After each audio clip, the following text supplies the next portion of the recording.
Hello friends, તમારું સ્વાગત છે મારા કિચનમાં. તો આજે હું તમારી સાથે શેર કરવાની છું એકદમ ટેસ્ટી ને ચટપટો અને ઝટપટ બની જાય એવો દેશી મકાઈના ચેવડાની રેસીપી. આ ચેવડો બનાવવો જેટલો સરળ છે ને એટલો તો ટેસ્ટમાં બહુ જ સરસ છે.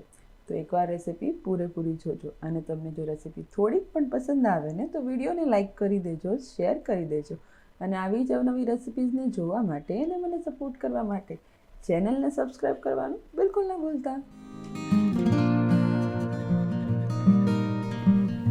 તો દેશી મકાઈનો ચેવડો બનાવવા માટે સૌપ્રથમ મેં અહીંયા 1.5 કિલો જેટલી દેશી મકાઈ લઈ લીધી છે.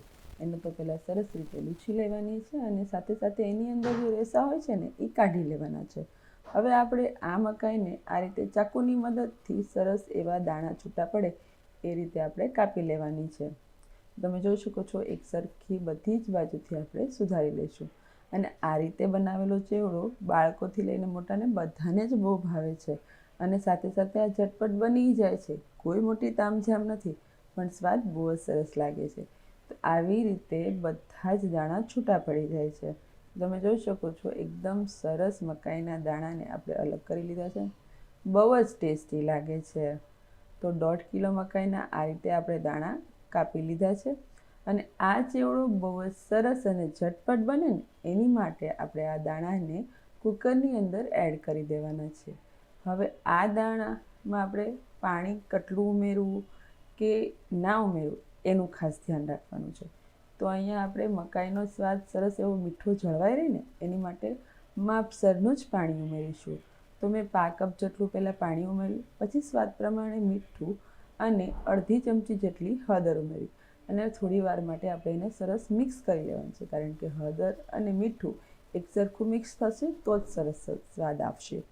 તો પહેલાં મેં 5 કપ જેટલું પાણી ઉમેર્યું, ત્યારબાદ ફરી 5 કપ જેટલું પાણી ઉમેર્યું અને એને મિક્સ કરી લીધું અને 4 વિસલ આવવા દીધી. જો મકાઈ તમારી બહુ જ પોચી હોય, એકદમ કૂણી હોય તો તમે એકાદ સીટી ઓછી પણ આવવા દઈ શકો છો અને થોડીક કઠણ હોય તો એકાદ સીટી વધારે પણ આવવા દઈ શકો છો. કુકર ઠરે છે ત્યાં સુધીમાં આપણે ચેવડાનો વઘાર કરી લેવાનો છે.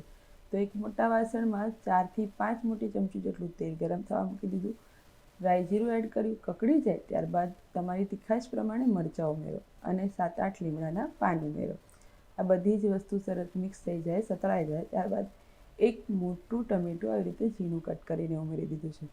હવે આપણે એને થોડી વાર માટે સતળાવા દેવાનું છે અને એકદમ સરસ મેશી થાય ને એવી રીતે લો ફ્લેમ પર ટમેટું શેકાવા દેવાનું છે. તો હવે ટમેટું સરસ એવું ચડી જાય એની માટે એના પ્રમાણમાં મીઠું અને હળદર ઉમેરી દઈશું અને સરસ એવું મિક્સ કરી લઈશું. મીઠું સરસ એવું મિક્સ થઈ જશે અને જેમ જેમ મીઠું ચડશે ને તેમ આપણો ટમેટા પણ સરસ એવા સતળાશે. હવે આપણે કુકર ઠરી ગયું છે તો આપણે મકાઈનો દાણો ચેક કરી લઈશું. એકદમ સરસ પોચી એવી બફાઈ ગઈ છે. તો તમે જોઈ શકો છો મકાઈ એકદમ સરસ બફાઈ ગઈ છે. તો અમુક દાણો જે છે એ થોડોક કડક છે, અમુક એકદમ મેશી થઈ ગયો છે. આ રીતની સરસ એવી મકાઈ જે છે આપણી બફાઈ જાય અને બીજી બાજુ આપણા ટમેટા પણ સરસ એવા સતળાઈ ગયા છે. આ સ્ટેજ પર આપણે જે મકાઈ બફાઈ ગઈ છે ને એને વાસણની અંદર એડ કરી દેવાની છે અને જે થોડી પણ કઠણ મકાઈ રહી છે ને એનો સ્વાદ પણ આમાં બહુ જ સરસ લાગે છે અને અમુક જે છે ને બહુ મેશી થઈ ગઈ એનો પણ સ્વાદ બહુ સરસ લાગે છે. તો અહીંયા એક ખાસ વાત, આપણે બધી જ એક સરખી ના બફાય, કારણ કે બધા ડોડા અલગ અલગ હોય, પણ હા બધી જ મકાઈનો સ્વાદ આમાં બહુ સરસ લાગે છે. ટમેટા સાથે બધી જ મકાઈને મિક્સ કરી લીધા બાદ એક મોટી ચમચી જેટલું ખાંડ ઉમેરી દેવાનું છે. ખાંડ ઉમેરી દીધા બાદ આપણે સરસ એને મિક્સ કરી દેવાનું છે અને થોડી વાર માટે ઢાંકીને થવા દેવાની છે. જેમ જેમ ઢાંકીને થવા દેશો ને એટલે ટમેટાનો સ્વાદ, ખાંડનો સ્વાદ બધો જ એક સરખો આમાં આવી જશે. તો તમને ખ્યાલ આવશે કે એક સરખો સ્વાદ કેવી રીતે આવે, કે ઢાંકીને થવા જ ને એકબીજાની ભાપ સાથે એ સરસ એવી પાકી જશે. તો 2 મિનિટ જેવું થઈ જાય ને ફરી આપણે એને મિક્સ કરવાનું છે, ફરી એને ઢાંકીને થવા દેવાનું છે. એવી રીતે 2 થી 3 વાર કરશો, 5 મિનિટ માટે થવા દેશો એટલે મકાઈ બહુ જ સરસ મિક્સ થઈ જશે. તો ફરી 2 મિનિટ થઈ ગઈ, ફરી આપણે એને મિક્સ કર્યું.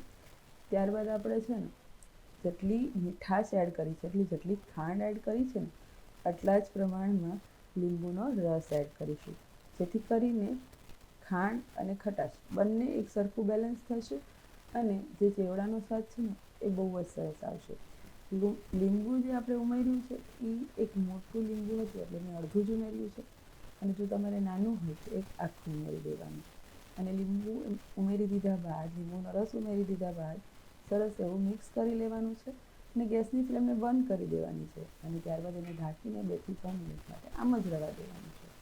હવે આપણે કોથમીર ઉમેરીશું મુઠ્ઠી ભરીને, અને આનાથી સ્વાદ તો સરસ આવે છે, લુક પણ સરસ આવે છે. તો હવે કોથમીર પણ સરસ એવી આપણે ચેવડા સાથે મિક્સ કરી દેવાની છે. તમે જોઈ શકો છો કે ચેવડાનો લુક બહુ જ સરસ આવે છે. તો તમને આ ઝટપટ દેશી મકાઈના ચેવડાની રેસીપી કેવી લાગી કમેન્ટમાં જણાવજો. અને જો થોડીક પણ પસંદ આવી હોય તો વિડીયોને લાઇક કરી દેજો, શેર કરી દેજો, અને આવી જ નવી રેસીપી જોવા માટે અને મને સપોર્ટ કરવા માટે મારી ચેનલને સબસ્ક્રાઈબ જરૂરથી કરજો. તો હવે આપણે એને સેવ સાથે ગાર્નિશ કર્યું છે. તો તમને આ ડિશ જોઈને જ મોઢામાં પાણી આવી ગયું કે નહીં? તો ફરી મળીશું આવી જ નવી રેસીપી સાથે. ત્યાં સુધી બધા આવજો. Thank you so much for watching. Take care.